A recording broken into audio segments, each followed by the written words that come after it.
The city of illusions, Venice. The name alone conjures images of shimmering canals, masked balls, and marble palaces rising impossibly from the water. But behind the postcard beauty, there's a story most visitors never hear, a tale of survival, ambition, and ruthless power plays that turned a city of desperate refugees into the most feared and envied force in Europe. How did a handful of outcasts, stranded in a mosquito-infested lagoon, outwit kings, popes, and empires for over 1,000 years? And what secrets did they bury beneath the city's glittering surface? From the very beginning, Venice was a city built on illusions. Its foundations rest not on solid ground, but on millions of wooden piles driven deep into the mud, a feat so improbable that even today engineers marvel at how the city still stands. But the real magic of Venice wasn't just in its architecture, it was in the way its people learned to turn every weakness into an advantage. Surrounded by water, cut off from the mainland, the early Venetians were forced to rely on their wits, their courage, and, when necessary, their willingness to bend the rules. This was never a city for the faint of heart. Every stone, every bridge, every twisting alleyway hides a story of risk and reinvention. Venice's rise wasn't the result of luck or divine favor. It was the product of centuries of calculated gambles, secret deals, and at times outright betrayal. The city's leaders understood that survival meant staying one step ahead of their enemies, and they became masters of deception, negotiation, and when the situation demanded it, ruthless action. But the most astonishing part? Venice's greatest strength was also its greatest illusion. The idea that it was untouchable, immune to the chaos that consumed the rest of Europe. For centuries, outsiders gazed at the city's golden domes and bustling markets, convinced that Venice was a paradise of peace and prosperity. Few realized just how close the city came, time and again, to total destruction. And fewer still knew the lengths to which the Venetians would go to protect their fragile empire. So how did this city of illusions become the queen of the Adriatic? The answer lies in the shadows of its past, where every triumph was paid for in secrets, sacrifices, and the kind of ambition that could topple kings. But to understand Venice's rise, you have to start at the very beginning, with a group of outcasts fleeing for their lives and a city that should never have existed at all. And what happened next would set the stage for one of history's most unlikely empires. Refugees, outcasts, and the birth of Venice, long before Venice dazzled the world with its opulence, it was nothing more than a scattering of muddy islands, battered by the tides and haunted by the cries of seabirds. There were no palaces, no grand cathedrals, just a handful of fishermen eking out a living on the edge of the known world. But everything changed in the 5th century, when the collapse of the Western Roman Empire unleashed a wave of chaos across Italy. As barbarian tribes swept through the countryside, burning cities and toppling kingdoms, thousands of terrified families fled for their lives, seeking safety wherever they could find it. For many, the only refuge was the desolate, mosquito-ridden lagoon that would one day become Venice. These early Venetians were not noble founders or chosen people. They were survivors, outcasts and refugees, forced to abandon everything they knew.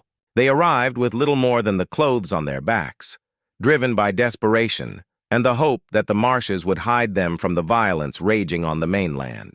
Life in the lagoon was harsh and unforgiving.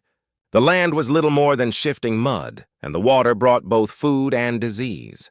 But the newcomers adapted quickly, building their homes on wooden stilts and learning to navigate the labyrinth of channels that separated each tiny island. It wasn't long before these scattered communities realized that survival depended on unity. In 726, facing threats from both land and sea, the lagoon's inhabitants made a bold decision. They elected a leader, Orso, to serve as their first doge. This was no ordinary ruler. He was chosen not by birthright, but by the will of the people, a symbol of the city's determination to chart its own course. Orso's election marked the beginning of a tradition that would last for 1,000 years, as 117 doges rose and fell, each leaving their mark on the city's destiny. But even as Venice began to take shape, its future was anything but certain. The city was surrounded by powerful enemies, the Lombards, the Franks, and the resurgent Eastern Roman Empire, all eager to claim the lagoon for themselves. Yet time and again, Venice's unique geography proved its greatest defense. Invaders found themselves lost in the maze of waterways, their armies bogged down in the marshes, their ambitions drowned by the tides. Some, like Charlemagne's son, Pepin, were said to have met their end not in battle, but from the deadly fevers that lurked in the Venetian swamps. Against all odds, the city of outcasts endured. The refugees who had once fled in fear now found themselves at the heart of a new experiment, a community built on resilience, ingenuity, and the unbreakable will to survive. And as the centuries passed, these humble beginnings would become the foundation for an empire unlike any the world had ever seen. But the transformation from a haven for the desperate to a powerhouse of trade and influence was just beginning. The rise of a ruthless trading empire.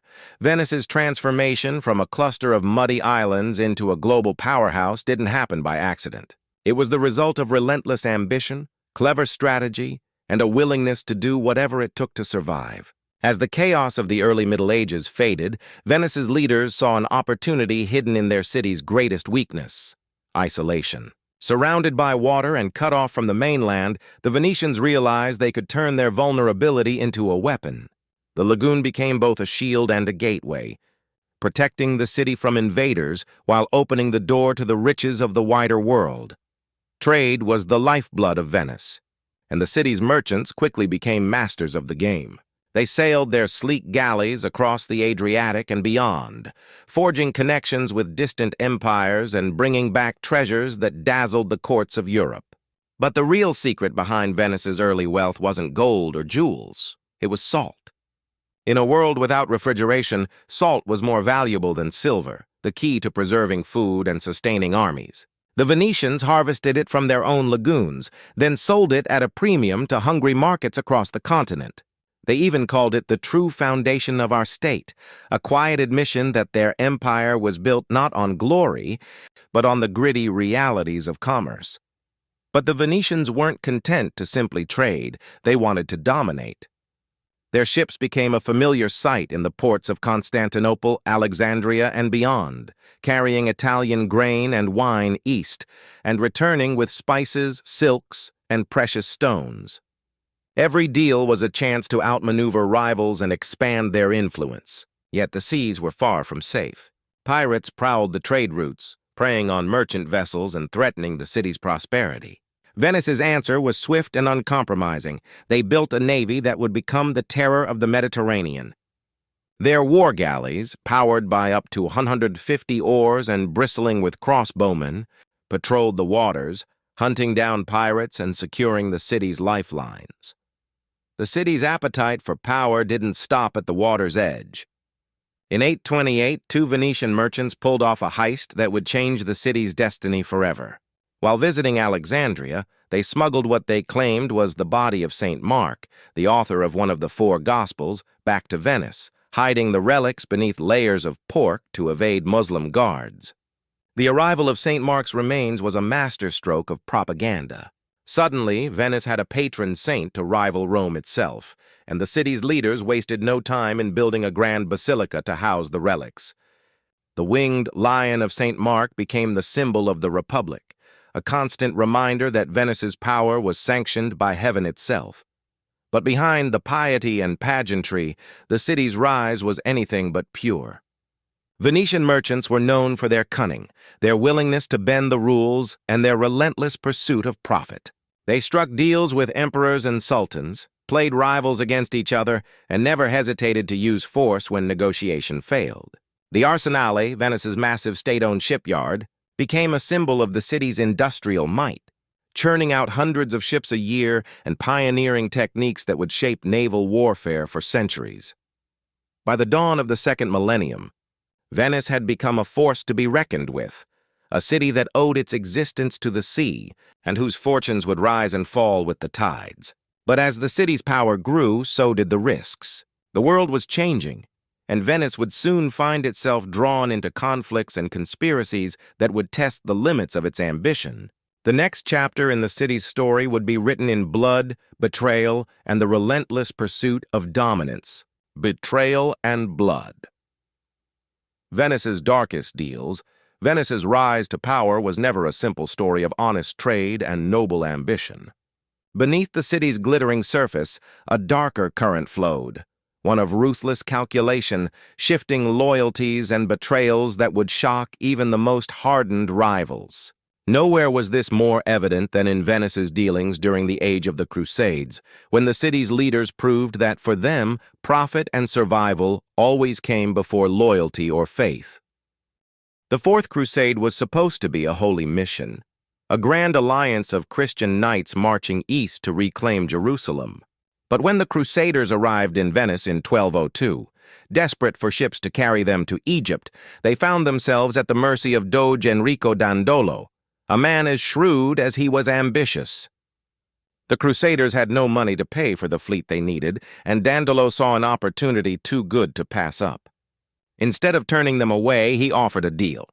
Venice would provide the ships, but only if the Crusaders first helped the city settle some old scores. Their first target was Zadar, a Christian city and rival trading port.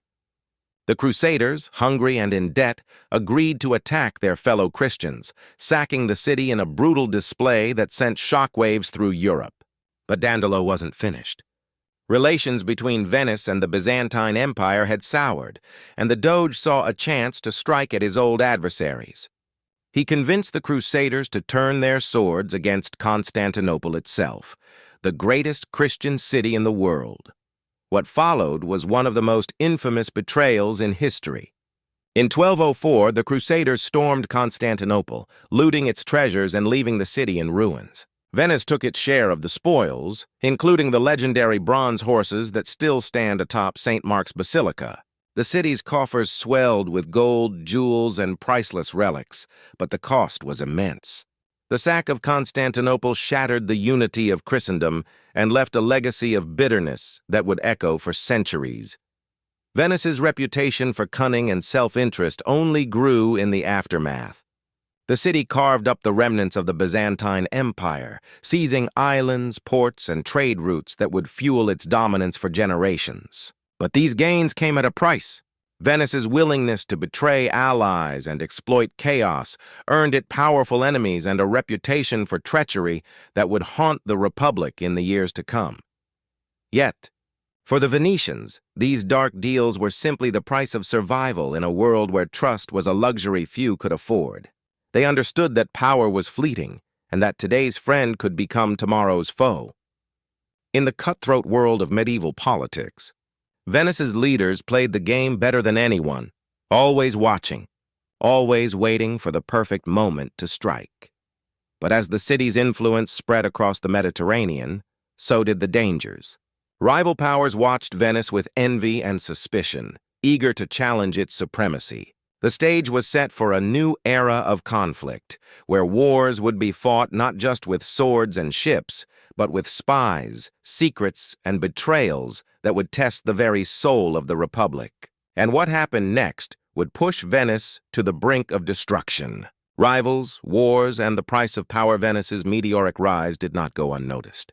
As the city's wealth and influence spread across the Mediterranean, it attracted the envy and the wrath of powerful rivals. Chief among them was Genoa, another ambitious maritime republic determined to seize control of the lucrative trade routes that Venice had so carefully built. What followed was not just a rivalry, but a century-long struggle for supremacy, marked by shifting alliances, brutal sea battles, and betrayals that would leave scars on both cities for generations. The wars between Venice and Genoa were fought everywhere, from the sun-baked shores of the Levant to the stormy waters of the Black Sea, and even within the shadowy alleys of their own cities, where spies and informants traded secrets for gold. Each side sought to outmaneuver the other, forging alliances with kings, emperors, and local warlords. Genoa courted the Habsburgs and the King of Hungary, while Venice found partners in the Byzantine Empire, Cyprus, and Milan. The stakes were nothing less than control of the Mediterranean's lifeblood, its trade, its wealth, and its future. The conflict reached its breaking point in 1379, when Genoese forces launched a daring assault, capturing the town of Chioggia, just 15 miles from Venice itself. For the first time, the city's survival hung by a thread. Panic swept through the streets as the enemy closed in, and it seemed as if the Republic's days were numbered. But the Venetians refused to surrender. In a stunning reversal, they used their formidable galleys, now armed with the latest gunpowder artillery, to trap and capture the Genoese fleet, turning the tide of the war in a single audacious stroke. Yet victory came at a steep price. The wars left both cities exhausted, their treasuries drained, and their people weary of conflict. Genoa, weakened by internal feuds, soon faded from the stage, but Venice was determined to recover. The city's leaders knew that survival depended on more than just military might. They turned to a new weapon: the mercenary armies of Italy, led by ruthless captains known as condottieri. These soldiers of fortune fought not for loyalty or honor, but for the highest bidder, switching sides as easily as they changed their armor. Their battles were often as much about spectacle as bloodshed, with shifting allegiances and theatrical displays that kept the entire region on edge. It was during these turbulent years that one of Venice's most famous sons, Marco Polo, found himself caught in the crossfire.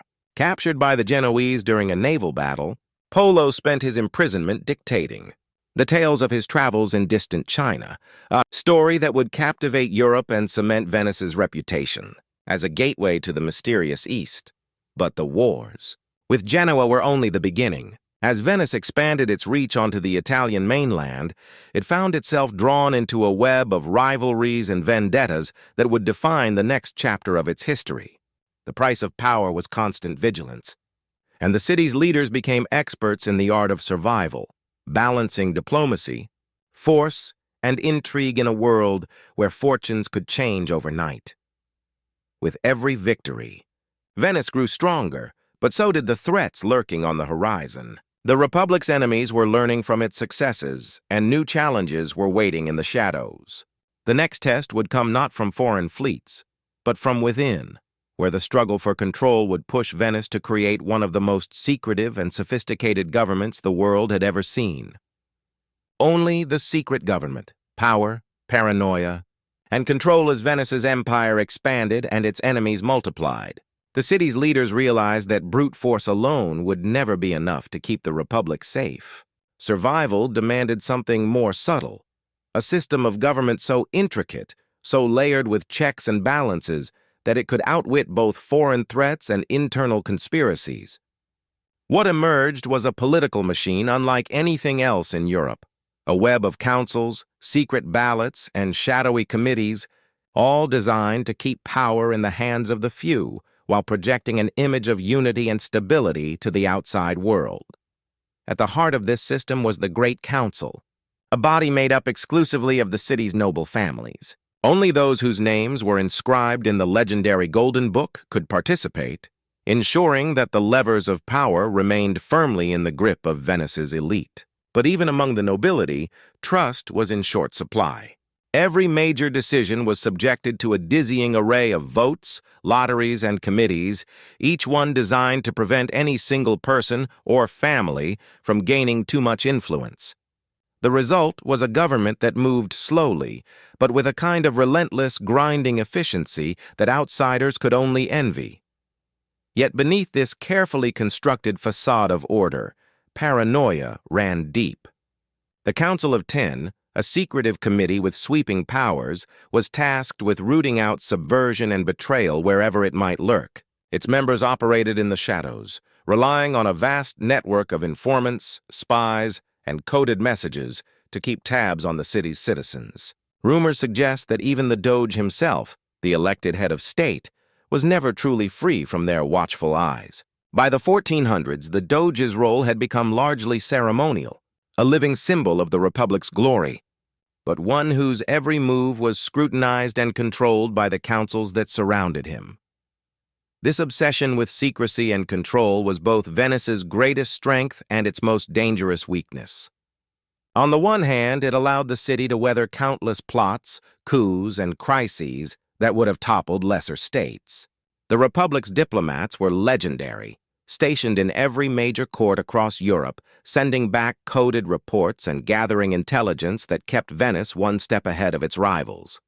On the other hand, the system bred a culture of suspicion and intrigue, where ambition was often stifled and innovation discouraged. Change, whether for good or ill, became almost impossible.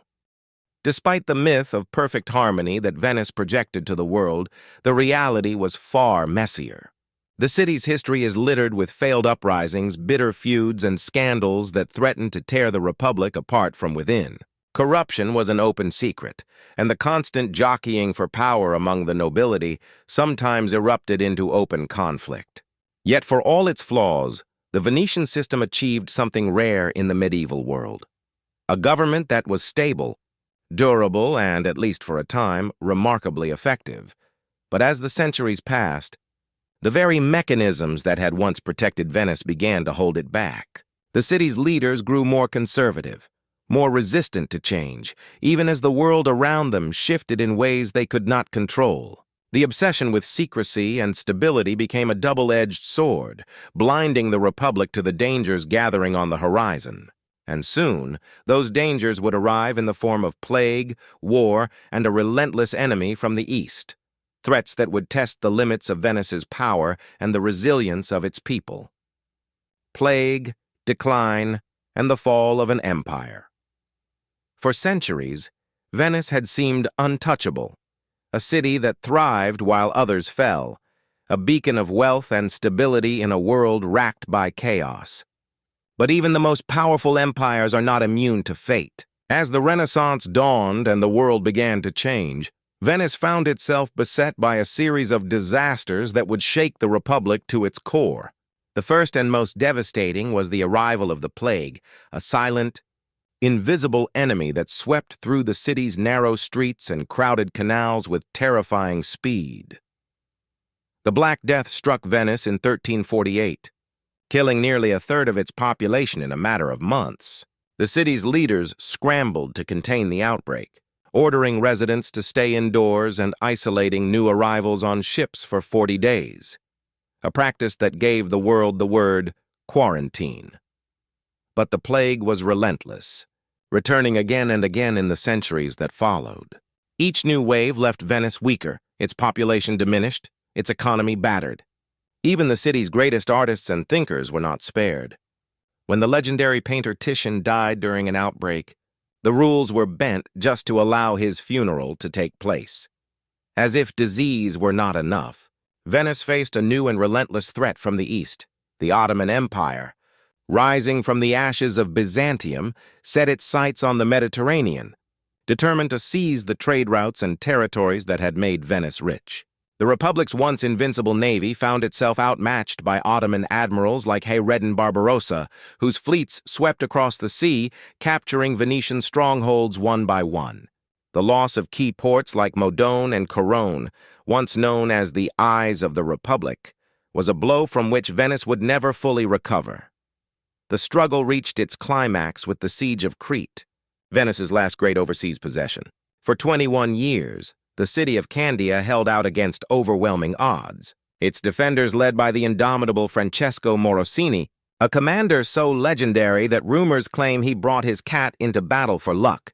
But even Venetian courage could not turn the tide. In 1669, after nearly half a millennium of rule, Crete fell to the Ottomans, marking the end of Venice's empire in the east. The city's decline was not just a matter of lost battles and shrinking borders. The world itself was changing in ways that left Venice behind. While Portuguese and Spanish explorers sailed new routes to the Americas and Asia, bypassing the old Mediterranean trade networks, Venice clung stubbornly to its traditions. Its shipyards, once the envy of Europe, failed to keep pace with new technologies. The city's leaders, obsessed with stability and wary of innovation, watched as their rivals grew richer and more powerful. And through it all, the plagues kept coming, each outbreak a grim reminder of the city's vulnerability. The once bustling markets grew quieter, the palaces along the Grand Canal faded, and the sense of invincibility that had defined Venice for centuries began to crumble. The Republic's enemies sensed weakness and the city found itself increasingly isolated, forced to fight alone against threats it could no longer overcome. Yet even in decline, Venice refused to surrender. Its people rallied in the face of disaster, raising funds, building defenses, and appealing to the crowned heads of Europe for aid. But the Golden Age was over, and the city's fate was now tied to forces beyond its control. The next blow would come not from plague or foreign armies, but from within. A revolution that would sweep away the old order and bring 1,000 years of independence to a sudden, dramatic end. The final betrayal, Napoleon, revolution, and the end by. The late 18th century, Venice was a city haunted by its own past. The grandeur of its palaces and the shimmer of its canals masked a growing sense of stagnation and decline. The Republic's empire was gone, its navy a shadow of its former self, and its once mighty government had become rigid, conservative, and incapable of reform. Yet, for all its troubles, Venice still clung to its independence, fiercely proud of a 1,000-year legacy that had outlasted popes, emperors, and countless enemies. But the world was changing faster than ever, and the final blow would come from a direction few could have predicted. In 1796, as the French Revolutionary Wars swept across Europe, a young and ambitious general named Napoleon Bonaparte set his sights on northern Italy. His armies moved with a speed and ferocity that stunned the old powers, and soon Venice found itself surrounded, its fate hanging in the balance. The city's leaders, paralyzed by indecision and desperate to avoid bloodshed, tried to negotiate. But Napoleon was in no mood for compromise. He demanded the Republic's surrender, and with no allies left to turn to, the Doge and the Great Council had no choice but to accept his terms. What followed was nothing short of a humiliation. French troops, aided by Italian revolutionaries, marched into the city, tearing down the symbols of the old regime. The famous bronze horses of St. Mark, prized trophies from the sack of Constantinople centuries earlier, were crated up and shipped to Paris, a final insult to Venetian pride. At the so-called Feast of Liberty, the insignia and robes of the last Doge, along with the legendary Golden Book that had recorded the names of Venice's nobility for generations, were burned in the Piazza San Marco. In a single devastating moment, 1,000 years of independence went up in smoke. But the story didn't end there. After Napoleon's initial conquest, Venice was handed over to Austria, then briefly incorporated into Napoleon's own Kingdom of Italy, and finally returned to Austrian control after his defeat. The city became a pawn in the great power struggles of 19th century Europe, its people forced to watch as foreign rulers came and went, each one more indifferent to Venice's unique history and culture than the last. Yet, the spirit of the Republic was not so easily extinguished. In 1848, inspired by a wave of revolutions that swept across the continent, the citizens of Venice rose up against their Austrian overlords, declaring the formation of the Republic of San Marco. For 17 months, the city held out, even as Austrian forces tried everything, including the world's first aerial bombardment, using balloons carrying bombs to break its resistance. Ultimately, Venice was forced to surrender, but the flames of Italian nationalism had been lit, and the dream of unification would not be denied.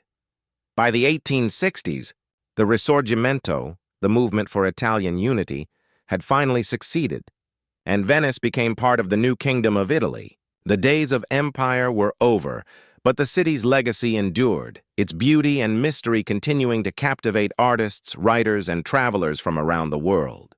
Yet beneath the romance and nostalgia, the scars of betrayal and loss remained, a reminder that even the greatest empires can fall, and that the struggle for survival never truly ends. As Venice entered the modern era, it faced new challenges: mass tourism, environmental threats, and the ever-present danger of rising seas. But the city's story was far from finished. The question now was whether Venice could once again reinvent itself, or whether its final battle was still to come. Venice, today, beauty, danger, and the next battle. Today, Venice stands as a living paradox, a city that seems frozen in time, yet is constantly under threat from forces both old and new. Its shimmering canals and ancient palaces still draw millions of visitors every year, each one eager to lose themselves in the city's labyrinth of narrow alleys and sunlit squares. Artists and poets continue to be inspired by the city's unique light, just as Turner, Monet, Byron, and Hemingway once were. But beneath the surface, Venice faces a battle for survival more daunting than any siege or invasion in its long, turbulent history.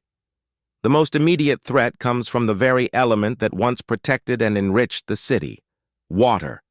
Rising sea levels, driven by global climate change, now threaten to engulf Venice before the end of the century. Each year, the phenomenon known as acqua alta, the periodic flooding of the city, grows more severe, turning piazzas into lakes and forcing residents to wade through knee-deep water just to reach their homes.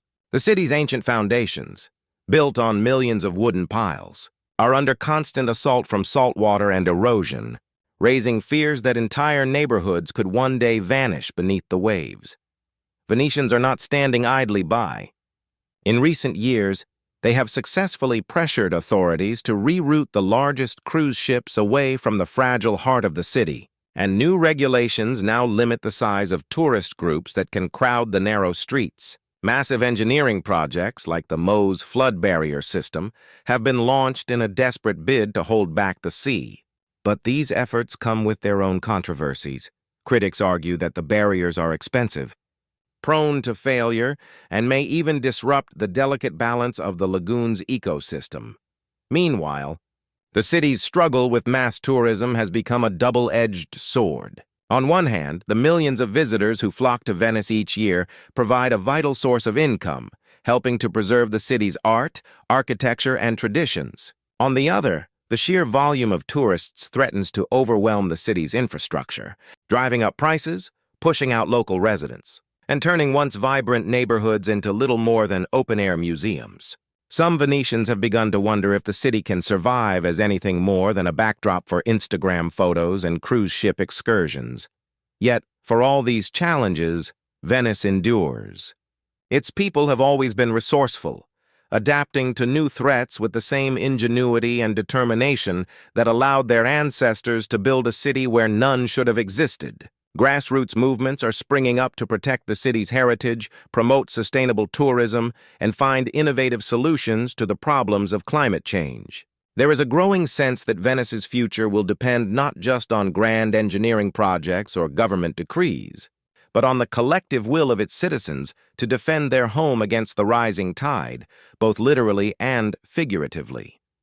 The story of Venice has always been one of resilience, reinvention, and defiance in the face of impossible odds. As the city stands on the front line of the global climate crisis, the world is watching to see whether it can once again pull off the impossible.